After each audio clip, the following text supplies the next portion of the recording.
जय हिंद दोस्तों, मैं हूँ राम नरेश तिवारी और आज की इस वीडियो में हम हिंदी के जो पूर्व के वर्षों में क्वेश्चन आए हैं, उनके बारे में डिस्कस करेंगे। आई होप आप सभी ने एमपीएसआई का जो सिलेबस है, उसको पूरी तरीके से पढ़ लिया होगा और सभी सब्जेक्ट में किन-किन टॉपिक से क्वेश्चन आने वाले हैं, इस बारे में भी जानकारी प्राप्त कर ली होगी। यदि अभी तक आपने जानकारी प्राप्त नहीं की है, तो मैं एक वीडियो का लिंक आपको डिस्क्रिप्शन में दे रहा हूँ और आई बटन में भी पिन कर दे रहा हूँ। जहाँ जाके आप जो एमपीएससी प्री एग्जाम है, उसके सिलेबस को पूरी तरीके से समझ सकते हैं कि किस सब्जेक्ट में किन-किन टॉपिकों से क्वेश्चन आने हैं और हमें क्या-क्या पढ़ना है। और आज के इस वीडियो में हम उन 100 क्वेश्चंस के बारे में बात करेंगे, जो पूर्व के समय में एग्जाम्स में आए हैं। जिससे आप एग्जाम के पैटर्न और एग्जाम में क्या पूछा जाता है, एक अंदाजा आप लगा सकते हैं। तो चलिए वीडियो को शुरू करते हैं। सबसे पहला प्रश्न है, श्रीमद् भागवत का संधि विच्छेद क्या है? तो हमारे पास 4 ऑप्शन दिए हैं। हम प्रश्न देखते हैं तो क्या है, इसमें व्यंजन संधि है। तो व्यंजन संधि का कौन सा नियम इसमें काम कर रहा है? तो ताम के संधि के उपरांत ता का दा बन जाता है। ऐसा कौन सा पद है जिसमें ता का दा बन रहा है? तो देखें, पहला पद श्रीमत प्लस भागवत, है ना? इसका आंसर क्या होगा? ए होगा इसका आंसर। दूसरा क्वेश्चन है, विद्या शब्द में कितने वर्ण हैं? तो विद्या में इतने टोटल 4 वर्ण हैं, तो इसका आंसर क्या होगा? बी। तीसरा क्वेश्चन है, पुस्तकालय शब्द किस समास से बना है? तो पुस्तकालय मतलब पुस्तक का आलय, यहाँ इसमें कौन सा समास होगा? तत्पुरुष समास। तो इसका आंसर क्या होगा? ए। चौथा क्वेश्चन है, मृगजल का अर्थ क्या है? तो मृगजल का अर्थ होता है भ्रमात्मक, यानी मृग मतलब भ्रम जो पैदा कर दे। तो इसका आंसर क्या होगा? डी। अब पांचवा क्वेश्चन आता है, अग्निदेव शब्द में कौन सा समास है? तो अग्निदेव यानी जो अग्नि के देवता हैं, अर्थात इसमें कौन सा समास होगा? कर्मधारय समास। तो इसका सही आंसर क्या होगा? ए। छठवां क्वेश्चन है, राम ने सेब खाया। तो यहाँ पर राम क्या है? तो राम कौन है? जो एक काम कर रहा है। कौन काम कर रहा है? राम। अर्थात इसका आंसर क्या होगा? कर्ता, यानी बी होगा इसका आंसर। सज्जन का विलोम शब्द क्या है? तो सज्जन का विलोम दुर्जन होता है। इसका आंसर सही ए होगा। माता पिता में कौन सा समास है? तो जब दो अलग अलग, माता पिता में कौन सा समास है? तो माता पिता में द्वंद्व समास होता है। तो इसका सही आंसर होगा ए। अब लिखना किस प्रकार की क्रिया है? तो जब हम लिखते हैं तो एक कर्म करते हैं, इसलिए ये कौन सी क्रिया हो जाएगी? सकर्मक क्रिया। तो इसका सही आंसर क्या होगा? ए। जल्दी चलो वाक्य में कौन सा भेद है? तो जल्दी चलो यानी हम किसी व्यक्ति को एक तरीके से आज्ञा दे रहे हैं, जल्दी चलो। तो ये किस तरीके का वाक्य हो जाएगा? आज्ञार्थक वाक्य, यानी इसका सही आंसर क्या होगा? ए। अब अगला प्रश्न है, नीलकंठ का अर्थ क्या है? नीलकंठ मतलब जिसका कंठ नीला है। तो नीला कंठ किसका है? भगवान शिव ने जहर पिया था तो उनका ही कंठ नीला हुआ था। तो नीलकंठ किसको कहा जाएगा? भगवान शिव को। तो इसका सही आंसर क्या होगा? बी होगा। साहित्य के देवता किसे कहा जाता है? तो साहित्य के देवता कहा जाता है कालिदास जी को। तो इसका सही आंसर क्या होगा? सी। रामायण के रचयिता कौन है? तो रामायण के रचयिता महर्षि वेदव्यास जी। तो इसका सही आंसर क्या होगा? बी। बी है इसका सही आंसर, महर्षि वेदव्यास जी। अब अगला क्वेश्चन है, गोदान किसकी कृति है? तो गोदान को लिखा था मुंशी प्रेमचंद जी ने। तो इसका सही आंसर क्या होगा? बी, मुंशी प्रेमचंद या प्रेमचंद जी दिया है, तो प्रेमचंद होगा इसका सही आंसर। अब कर्म का अर्थ क्या है? कर्म मतलब कार्य करना। तो सिंपल सा ही, तो इसका आंसर क्या होगा? ए, कार्य। अगला प्रश्न है, नवीन का पर्यायवाची क्या है? तो नवीन मतलब होता है नया। देखिए जैसे पुरातन, पुरातन का मतलब क्या हो गया? पुराना या प्राचीन, सी भी प्राचीन। तो नया किसको डिनोट कर रहा है? ताजा, यानी जो नया नया हुआ। तो इसका सही आंसर क्या होगा? बी, ताजा। शब्द किससे बनता है? तो शब्द बनते हैं वर्णों से। तो इसका सही उत्तर क्या होगा? बी, वर्ण। सु किस प्रकार का उपसर्ग है? तो ये क्या है, सु मतलब किसी भी शब्द के पहले अगर हम किसी चीज को जोड़ेंगे तो उपसर्ग कहलाएगा। तो अब सीधा सीधा इसका आंसर क्या हो जाएगा? सी, उपसर्ग, है ना। नेकी कर दरिया में डाल किस प्रकार का वाक्य है? तो नेकी कर दरिया में डाल एक लोकोक्ति है एक्चुअल में। तो इसका सही आंसर क्या होगा? बी, लोकोक्ति। विद्या विनय देती है, इसमें क्रिया कौन सी है? तो क्रिया मतलब जब कोई काम हो रहा हो, उसमें देने में एक काम हो रहा है, तो देती यहाँ पर क्रिया है। तो इसका सही आंसर क्या हो जाएगा? ए, देती।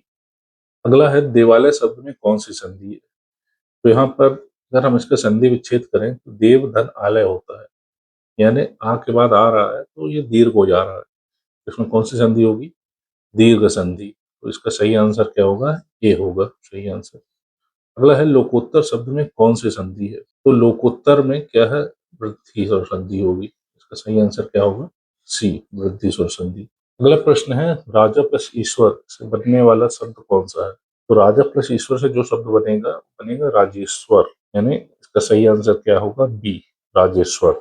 अगला है महात्मा शब्द में कौन सा समास है? तो महात्मा में है, तो इसका सही आंसर क्या होगा? ए, कर्मधारय समास। बाल काव्य में कौन सा समास? बाल काव्य में समास जो होगा वो है तत्पुरुष समास। इसका सही आंसर क्या होगा? ए, तत्पुरुष समास। अगला जो प्रश्न है कि गंगा जमुना में किस प्रकार का समास है? तो गंगा जमुना में द्वंद्व समास है। तो इसका सही आंसर क्या होगा? ए, द्वंद्व समास। राजपुत्र में कौन सा समास है? तो राजपुत्र मतलब राजा का पुत्र, तो इसमें कौन सा समास होगा? तत्पुरुष समास का सही आंसर क्या होगा? ए, तत्पुरुष समास। चतुर्मुख शब्द में कौन सा समास है? तो यहाँ चतुर्मुख में जब हम देखें तो चार संख्यात्मक आ रहा है, जहां भी संख्या आती है तो कौन सा समास होता है? बहुब्रीहि समास। इसमें कौन सा समास होगा? बी, बहुब्रीहि समास। सुजल शब्द का क्या अर्थ है? सुजल, सु माने अच्छा, जल मतलब जल, तो सुजल मतलब क्या हो गया? अच्छा जल। तो इसका सही आंसर क्या होगा? ए, अच्छा जल। अगला है रामायण किस प्रकार का उदाहरण? तो रामायण जो है तत्पुरुष समास का उदाहरण है, ठीक है। तो इसका सही आंसर क्या होगा? ए, तत्पुरुष समास। नीलकंठ शब्द में कौन सा अलंकार है? नीलकंठ क्या हो रही है? अगला क्वेश्चन है नीलकंठ शब्द में कौन सा अलंकार है? तो नीलकंठ में रूपक अलंकार है। कैसे? जब क्या होता है, किसी व्यक्ति वस्तु को कोई उसके रूप के आधार पे कोई नया नाम दे दिया जाए तो वहां पे क्या होता है? रूपक अलंकार होता है। तो इसका सही आंसर क्या होगा? ए, रूपक अलंकार। जल जल जाता है कौन सा अलंकार है? तो यहाँ पर यमक अलंकार है। मतलब एक ही वर्ड की आवृत्ति दो बार हो रही है लेकिन दोनों बार उसका अर्थ अलग अलग है। तो यह कौन सा अलंकार होगा? यमक अलंकार। अगला है सागर सा गंभीर, यहाँ पर कौन सा अलंकार है? तो सागर सा गंभीर, तो यहाँ पे एक उपमा दी जा रही है सागर की, मतलब किसी व्यक्ति को एक गुण को देखकर। तो यहाँ पे कौन सा अलंकार होगा? उपमा अलंकार। बालक के मुख पर चांद सी की छटा है, तो यह क्या है? बालक के मुख पर चांद की छटा है, यहाँ पर कौन सा अलंकार है? तो यहाँ बालक के मुख को चांद की उपमा दी जा रही है, तो इसमें कौन सा अलंकार होगा? उपमा अलंकार। चंचल चितवन चुरा लेती है में कौन सा अलंकार है? तो यहाँ एक ही जो वर्ण है उसकी आवृत्ति बार बार हो रही है, तो इसमें कौन सा अलंकार होगा? अनुप्रास। यानी जब एक वर्ण की आवृत्ति एक से ज्यादा बार होती है तो वहां पर अनुप्रास अलंकार होता है ना। तो इसका सही आंसर होगा बी, अनुप्रास अलंकार। रघुकुल रीत सदा चली आई में कौन सा अलंकार है? तो इसमें जो अलंकार है वो है अनुप्रास अलंकार। तो इसका सही आंसर क्या होगा? ए, अनुप्रास अलंकार। अब अगला है कमल के समान मुख, यहाँ कौन सा अलंकार है? तो यहाँ क्या हो रहा है? एक उपमा दी जा रही है यहाँ पर भी, मतलब मुख को कमल की उपमा दी जा रही है, तो इसमें कौन सा अलंकार होगा? उपमा अलंकार। बालक चांद है, तो इसमें कौन सा अलंकार होगा? रूपक अलंकार। यानी बालक को चांद बता ही दिया है यहाँ पर, तो यहाँ पर रूपक अलंकार होगा। तो इसका सही आंसर है ए। अगला क्वेश्चन है राम जंगल में वनवास गए, इसमें कौन सा समास है? तो इसमें कोई समास नहीं, क्योंकि ये एक वाक्य है तो इसमें कोई समास नहीं होगा। तो इसका सही आंसर है ए, कोई नहीं। विद्या धन से श्रेष्ठ है, इसमें कौन सा अलंकार है? तो इसमें भी कोई नहीं, इसका आंसर होगा, इसका आंसर होगा डी, कोई नहीं। अगला क्वेश्चन है अंधकार का विलोम, तो ये तो सभी जानते हैं, अंधकार मतलब अंधेरा, तो उसका विलोम हो जाएगा उजाला। इसका सही आंसर क्या होगा? ए, सुख का विलोम क्या है? तो सुख का विलोम होता है दुख। तो सही आंसर क्या हो जाएगा इसका? बी, दुख। शत्रु का पर्यायवाची शब्द क्या है? तो शत्रु का पर्यायवाची शब्द क्या होगा? बैरी। बैरी मतलब जो आपस से बैर रखता है। तो इसका सही आंसर क्या हो जाएगा? बी, बैरी। अगला क्वेश्चन है, जल का पर्यायवाची नहीं है। तो देखिए, नीर, वारी और तोई ये तो सब जल के पर्यायवाची होते हैं। धरा होता है पृथ्वी का पर्यायवाची। तो जल का पर्यायवाची क्या नहीं होगा? धरा। तो इसका सही आंसर क्या हो जाएगा? धरा। अगला क्वेश्चन है, विपरीत दिशा में जाना किस मुहावरे से व्यक्त होता है? यानी विपरीत दिशा में जाना किस मुहावरे से व्यक्त होता है? तो इसका सही आंसर हो जाएगा बी, उल्टी गंगा बहाना। उल्टी गंगा बहाना मतलब विपरीत दिशा में जाना। अगला क्वेश्चन है, भूल सुधारना के अर्थ में कौन सा मुहावरा है? तो भूल सुधारना के अर्थ में कौन सा मुहावरा होगा? अपनी करनी का फल भोगना, है ना? तो इसका सही आंसर क्या हो जाएगा? सी। जैसे हम कोई भी भूल सुधारते हैं, उसका जो हमारी करनी है उसका हमें जो फल मिल जाता है, तरीके से हम भूल सुधारते हैं। तो इसका अर्थ सही उत्तर क्या होगा? सी, भूल सुधारना। अगला क्वेश्चन है, आसमान सिर पर उठाना का अर्थ क्या है? तो आसमान सिर पर उठाना मतलब बहुत शोर शराबा करना, चिल्लाना, उत्पात मचाना। इसका सही आंसर क्या हो जाएगा? ए, बहुत शोर मचाना। अगला क्वेश्चन क्या है, नाक कटाना का अर्थ क्या है? तो नाक कटाना का अर्थ होता है अपमान होना। समझ गए? जब नाक कटाना है ना, हमारा अपमान कर दिया। तो इसका सही आंसर क्या हो जाएगा? ए। अगला क्वेश्चन है, कान भरना का अर्थ क्या है? तो कान भरना मतलब किसी को किसी के बारे में भड़काना। तो इसका सही आंसर क्या हो जाएगा? ए, किसी को भड़काना। नाक में दम करना, यानी नाक में दम करना मतलब किसी को परेशान कर देना, किसी को कष्ट देना। तो इसका सही आंसर क्या हो जाएगा? ए, कष्ट देना। अगला क्वेश्चन है, नाको चने चबवाना का क्या अर्थ है? यानी नाको चने चबवाना भी क्या हो जाता है? इसका सबक सिखाना, मतलब हमने किसी को कोई सबक सिखाया, उस जो हमारे साथ गलत किया हमने भी उसको उसी के हिसाब से जवाब दिया, यानी सबक सिखाया। तो इसका सही आंसर हो जाएगा डी, सबक सिखाना। दूध का दूध और पानी का पानी, तो मतलब क्या हो जाएगा? देखिए, दूध का दूध और पानी का पानी मतलब दूध से पानी अलग करना, मतलब सच्चाई को उजागर करना। तो उसका सही आंसर क्या हो जाएगा? बी, सच्चाई को उजागर करना। अगला क्वेश्चन है, एक तीर से दो शिकार करना। इसका सही आंसर क्या होगा? दो काम को एक साथ करना, मतलब एक ही आपने काम किया और दो काम आपके हो गए, तो क्या हो जाएगा? ए हो जाएगा इसका सही आंसर, दो काम एक साथ करना। ठीक है। अगला क्वेश्चन है, मनचाहा फल पाना। मनचाहा फल पाना मतलब जो आप चाहते थे वो आपको मिल गया, यानी मुरीद पूरी होना। आपकी जो इच्छा थी, जो मन में आपकी चाह थी, वो पूरी हो गई। तो इसका सही आंसर क्या हो जाएगा? ए, मुरीद पूरी होना। अगला क्वेश्चन है, आंखें मूंद लेना का अर्थ क्या है ना? आंखें मूंद लेना मतलब अनदेखी करना। आपके सामने कुछ हो रहा है लेकिन आपने आंख बंद कर लिया, उसको देख नहीं रहे। उसका सही आंसर क्या हो जाएगा? बी, अनदेखी करना। हाथ पर हाथ धरे रहना मतलब कुछ नहीं करना, जब आप बिल्कुल एक तरीके से बैठे हैं, निष्क्रिय बैठे हैं। तो इसका सही आंसर क्या हो जाएगा? ए, निष्क्रिय रहना। ऊंट के मुंह में जीरा मतलब बहुत कम। जैसे ऊंट इतना बड़ा होता है, उसके मुंह में जीरा कोई मायने नहीं रखता, तो उसकी में ऐसा क्या होगा? बहुत कम मात्रा, यानी इसका आंसर हो जाएगा ए, बहुत कम मात्रा। तेल देखो, तेल की धार देखो का अर्थ क्या है?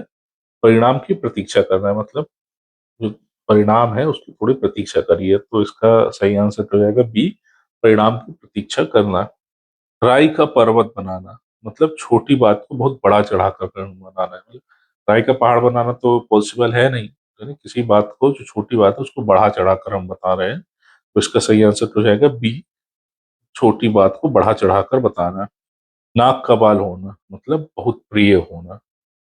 ये तो इसका सभी आंसर हो जाएगा ए, बहुत प्रिय होना।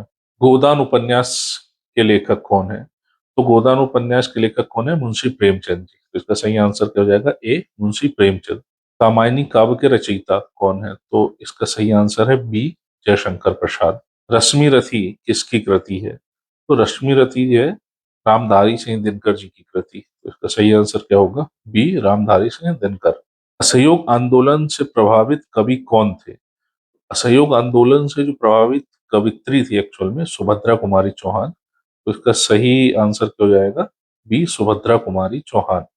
कोस कोस पर बदले पानी, चार कोस पर बानी, यह कहावत किसके दो बारे में कही जाती है? तो ये है बी, उत्तर प्रदेश। उत्तर प्रदेश इतना बड़ा है, तो उनके बारे में कहते हैं कि कोस कोस में बदले पानी, चार कोस में वाणी है। वाणी मतलब बोली बदल जाती है। तो कहाँ होता है? उत्तर प्रदेश में। तो इसका सही आंसर बी है, उत्तर प्रदेश।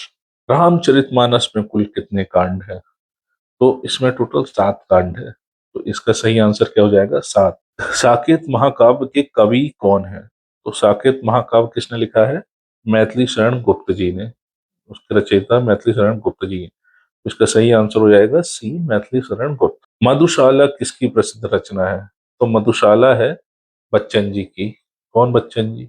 हमारे अमिताभ बच्चन जी के जो पिताजी है हरिवंश राय, ये उनकी एक मतलब फेमस रचना है। तो इसका सही आंसर क्या हो जाएगा? ए। सरस्वती पत्रिका के संपादक कौन थे? तो सरस्वती पत्रिका के संपादक थे बालकृष्ण भट्ट जी। तो इसका सही आंसर होगा डी, बालकृष्ण भट्ट। कविता की आत्मा किसे कहा जाता है? तो कविता की आत्मा होता है रस, यानी वो कविता किस तरीके से व्यक्त कर रहे हैं, हमारे मन में क्या विचार उत्पन्न हो रहे हैं। तो इसका सही आंसर हो जाएगा रस, ए। जहाँ सुमन खिलते हैं वहां कांटे भी होते हैं, यहाँ कौन सा अलंकार है? तो इसका है विरोधाभास अलंकार, है ना। बी हो जाएगा इसका, जहां मतलब विरोध के रूप में एक तरीके से हम देख सकते हैं इसको। तो बी होगा इसका, विरोधाभास अलंकार। अगला क्वेश्चन है, रूपक अलंकार का उदाहरण कौन सा है? तो रूपक अलंकार मतलब जहां पे किसी व्यक्ति को एक रूप ही मान लिया जाता है, वो रूपक अलंकार होता है। तो यहाँ इसका में कौन सा सही होगा? ए, तुम मेरे चांद हो। तो यहाँ चांद को ही अपना मान लिया गया है। तो इसमें रूपक अलंकार है। तो इसका सही आंसर होगा ए। दोहा छंद में कितने चरण होते हैं? तो दोहा छंद में होते हैं 4 चरण, है ना। तो 4 चरण होते हैं दोहा छंद में। इसका सही आंसर है 4। तुलसीदास किस काल के कवि हैं? तो तुलसीदास किस काल के कवि हैं? ए, भक्ति काल के कवि है ना। तो इसका सही आंसर हो जाएगा ए, भक्ति काल। सूरदास की भाषा कौन सी थी? तो सूरदास जी की भाषा थी ब्रज भाषा। तो इसका सही आंसर क्या होगा? ए, ब्रज भाषा।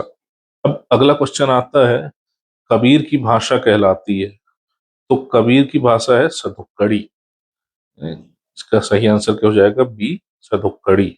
भारतेंदु हरिश्चंद्र को किस उपाधि से जाना जाता है? तो भारतेंदु हरिश्चंद्र जी को आधुनिक हिंदी का जनक माना जाता है।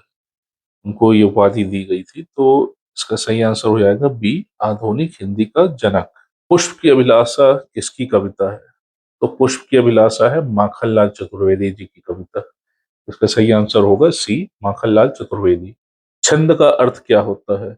तो छंद का अर्थ होता है जो लयबद्ध रचना होती है, उन्हें छंद कहा जाता है। तो इसका सही आंसर होगा सी, लयबद्ध रचना। जय जय भारत मात पंक्ति में कौन सा भाव व्यक्त किया है? तो इसका सही आंसर होगा सी, वीरता का भाव। तो सही आंसर क्या हो गया? सी है इसका, वीर। राम पुस्तक पढ़ता है, इसमें पढ़ता क्या है? तो पढ़ता पढ़ता क्या हो जाएगा इसमें? क्रिया, यानी राम एक काम कर रहा है। क्या काम कर रहा है? पढ़ने का काम कर रहा है। तो पढ़ता क्या हो जाएगी? क्रिया। तो इसका सही आंसर क्या होगा? सी, क्रिया। सीता सुंदर है, सुंदर कौन सा पद है? तो सुंदर क्या है? सीता की एक विशेषता बता रहा है कि वो सुंदर है। तो सुंदर क्या हो जाएगा? विशेषण। यानी सही आंसर क्या हो जाएगा? बी, विशेषण। मैं, तुम, वह, ये किसका उदाहरण है? तो ये सर्वनाम का उदाहरण है। मतलब जब हम संज्ञा की जगह पे जो शब्द यूज करते हैं उनको हम सर्वनाम कहते हैं। तो इसका सही आंसर क्या हो जाएगा? बी, सर्वनाम। लड़का खेलता है, यहाँ लड़का क्या है? तो इसका सही आंसर होगा ए, संज्ञा। लड़का क्या है? इसमें संज्ञा है। काला घोड़ा, यहाँ काला किस प्रकार का विशेषण है? तो काला क्या बता रहा है? उस घोड़े का गुण बता रहा है। तो ये कौन सा विशेषण हो जाएगा? गुणवाचक विशेषण। तीन लड़के, यहाँ पर तीन किस प्रकार का विशेषण है? तो तीन क्या है? यहाँ पर संख्या है। तो संख्या है तो कौन सा विशेषण होगा? संख्यावाचक विशेषण। तो इसका सही आंसर क्या हो जाएगा? बी, संख्यावाचक। अगला क्वेश्चन है, यह पुस्तक मेरी है, यहाँ मेरी क्या है? तो पुस्तक से आपका संबंध बताया जा रहा है। तो ये क्या हो जाएगा? संबंधवाचक सर्वनाम हो जाएगा। तो इसका सही आंसर क्या होगा? ए, संबंधवाचक सर्वनाम। अगला क्वेश्चन है, लड़कियां शब्द किस वचन में? तो लड़कियां यानी बहुत सारी लड़कियों की बात की जा रही है। इसका सही आंसर क्या हो जाएगा? बहुवचन। तो इसका सही आंसर होगा सी, बहुवचन। अगला क्वेश्चन है, सीता ने फल तोड़ा, यहाँ सीता ने कौन सा कारक है? तो यहाँ सीता जो क्या है, काम कर रही है। करने वाला कौन है? सीता। तो सीता कौन हो गया? कर्ता। तो इसका सही आंसर होगा ए, कर्ता कारक। राम ने फल खाया, इसमें फल कौन सा कारक है? तो राम ने क्या खाया? फल। क्या किया उसने? कर्म किया। तो फल क्या हो जाएगा? कर्म कारक, है ना? तो इसका सही आंसर होगा बी, कर्म कारक। अगला क्वेश्चन है, कल स्कूल जाऊंगा। यहाँ कल क्या है? तो कल क्या है यहाँ पर? क्रिया विशेषण। तो इसका सही आंसर क्या हो जाएगा? सी, क्रिया विशेषण। कुत्ते भौंक रहे हैं। यहाँ भौंक रहे हैं क्या है? तो भौंक रहे हैं मतलब क्रिया कर रहे हैं, तो उसका ही एक पद है, क्रियापद हो जाएगा ये। तो इसका सही आंसर क्या हो जाएगा? ए, क्रियापद। रवि हंस रहा है, यहाँ कौन सी क्रिया है? तो इसमें एक अकर्मक क्रिया है। तो इसका सही आंसर क्या हो जाएगा? बी, अकर्मक क्रिया। राम ने आम खाया, यहाँ कौन सी क्रिया है? तो ये आम खा रहा है, कोई कर्म कर रहा है, तो इसमें सकर्मक क्रिया हो जाएगी। इसका सही आंसर है सकर्मक क्रिया, ए आंसर, है ना? वह आया था, यहाँ था क्या दर्शाता है? तो यहाँ था जो दर्शाता है, सहायक क्रिया को दर्शाता है। तो सही आंसर क्या हो जाएगा? ए, सहायक क्रिया। अगला है, लड़की का लिंग बताइए। तो लड़की क्या होता है? स्त्रीलिंग होता है। तो इसका आंसर क्या हो जाएगा? बी, स्त्रीलिंग। कवि शब्द का स्त्रीलिंग क्या होगा? तो कवि शब्द का स्त्रीलिंग होता है कवित्री। तो इसका सही आंसर हो जाएगा बी, कवित्री। असत्य में कौन सा उपसर्ग है? तो असत्य में उपसर्ग है अस, यानी बी। तो सही आंसर क्या हो जाएगा इसका? बी, ठीक है, अस। अगला प्रश्न है, राम खेलेगा। यह किस काल का वाक्य है? तो ये भविष्य काल, अभी खेल तो रहा नहीं, भविष्य में खेलेगा, तो भविष्यत काल है ये। इसका सही आंसर क्या हो जाएगा? बी, भविष्य काल। अगला क्वेश्चन है, लास्ट क्वेश्चन, राम घर आया। यह वाक्य कौन सा है? तो ये है सकारात्मक वाक्य, यानी विधेयात्मक वाक्य। तो इसका सही आंसर हो जाएगा सी, विधेयात्मक वाक्य। तो ये 100 क्वेश्चन थे जो पूर्व के वर्षों में एग्जाम्स में पूछे गए थे। तो दोस्तों, वीडियो आपको पसंद आया हो तो वीडियो को लाइक करें, शेयर करें, कमेंट करें कि किसी अन्य सब्जेक्ट के बारे में यदि आप जानकारी चाहते हो तो। आने वाले समय में मैं लगातार हर सब्जेक्ट के जो क्वेश्चन जो पूर्व में आए हुए हैं किसी भी एग्जाम में, जो एग्जाम में पूछे जाते हैं महत्वपूर्ण क्वेश्चन, उनका वीडियो लेके आऊंगा। तो पूरी जानकारी यदि आप चाहते हैं तो चैनल को सब्सक्राइब जरूर करें, ताकि आपको नोटिफिकेशन मिलता रहे जब मेरे वीडियोस आएंगे। तो जय हिंद, मिलते हैं अगले वीडियो में।